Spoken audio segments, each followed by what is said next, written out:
Brasil sempre foi um país carente de heróis, né?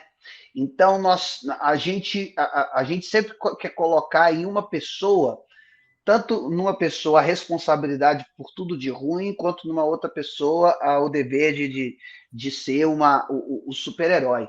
Por exemplo, a gente sabe que o Bolsonaro vai acabar. Bolsonaro vai acabar. Bolsonaro vai perder as eleições. Ponto. Mas o bolsonarismo não, porque a semente que este sujeito espalhou, eu não falo nem muito Bolsonaro, eu não gosto de ficar levantando o nome dele, então eu uso sempre a expressão de bosta.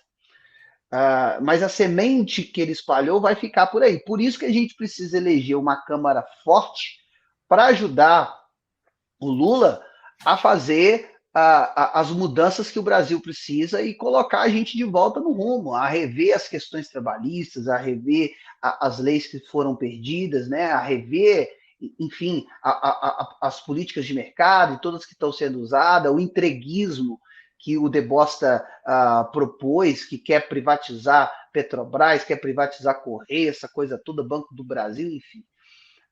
Então, mas para que isso aconteça, a gente precisa ter uma bancada forte. Eu acho que a gente aprendeu no sofrimento.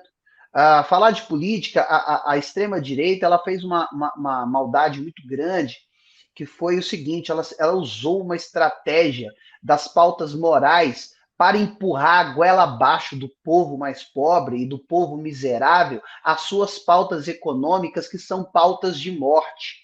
É a pauta da morte, é a pauta da miséria, porque é importante para o capitalismo que haja desemprego, que haja pessoas desempregadas e desesperadas, porque assim as pessoas aceitam qualquer trabalho, entendeu? Qualquer emprego, a qualquer salário, porque e aí o patrão fica mais rico e tem mais lucro.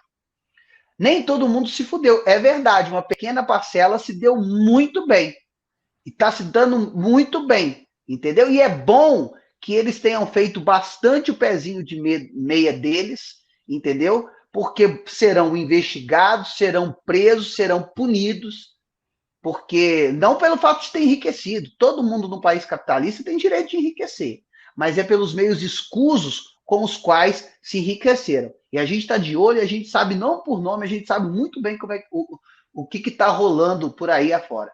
Mas o que eles pegaram? Pegaram a pauta moralista e aí começaram, eu lembro exatamente, direitinho, aquele babaca que graças a Deus não vai ganhar mais nenhuma eleição na vida dele, que é o chaveirinho do Bolsonaro, um pastor que se diz pastor, que apoia a arma e tudo. Aí começou com a campanha, somos todos contra a pedofilia. E eu me perguntava assim, tem alguém que é a favor? Existe alguém? Mas eles pegaram a pauta moral para eles. E aí começavam uma provocação e a gente mordeu a isca. A gente mordeu a isca e a gente ficou como os caras do contra, do outro lado, porque a gente tem que entender que são famílias que nos ouvem. Mas hoje, independente do discurso político, direita, esquerda, pauta econômica, está muito claro para as pessoas que elas estão pagando R$19 no quilo de cenoura. Mais de quase R$9 no litro da gasolina. Então, isso está doendo. Quando dói no bolso, meu amigo, fere, porque a realidade. Qual que é a realidade do Brasil? Mãe solo. Mães que com um salário mínimo, que foi pela primeira vez na história, valendo menos, caiu, diminuiu. Graças ao governo do Debosta, essas mães solos precisam alimentar suas famílias. É o país que mais produz carne no mundo, o país que as pessoas estão na fila do osso. Então a miséria voltou, e a miséria não voltou distante. A miséria no Brasil hoje ela é mais ou menos como aconteceu com a Covid. No início da Covid, as pessoas não estavam ligando muito, estava muito no oba-oba, porque ouvia-se falar das mortes e das internações e de quem havia se contaminado, mas era sempre alguém distante, alguém que a gente não conhecia, alguém que a gente via no jornal, numa matéria. De repente, hoje não. Hoje todo mundo conhece alguém que morreu de Covid. Todo mundo conhece alguém que ficou em estado grave pela Covid. Todo mundo conhece uma família que foi devastada pela Covid.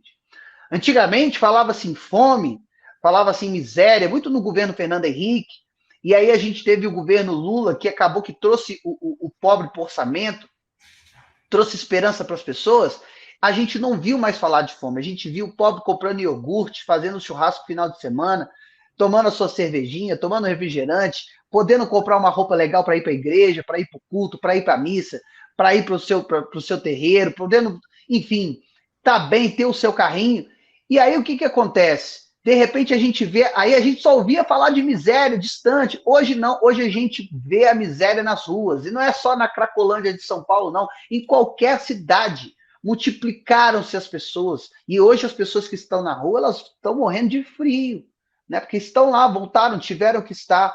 Sabe? Então a gente, todo mundo conhece alguém que é miserável, todo mundo que tinha condição teve que fazer uma doação. Então a gente viu um governo de morte, um governo de miséria, um governo que não se preocupa com os seus, e esse todo mundo se fudeu, apesar da palavra muito, muito forte, de ser uma peça humorística, é para fazer repensar mesmo. A gente entrou numa barca furada, um discurso de não políticos entrando na política, sendo que é tudo macaco velho da política. Bolsonaro, 30 anos do governo, aprovou duas leis, 30 anos como deputado, 28 anos como deputado, aprovou duas leis. Uma que era para obrigar as pessoas a votar no peito quando cantasse o hino nacional, e outra que dizia a respeito a salário dos militares, que, aliás, nunca ganharam tanto em toda a sua história.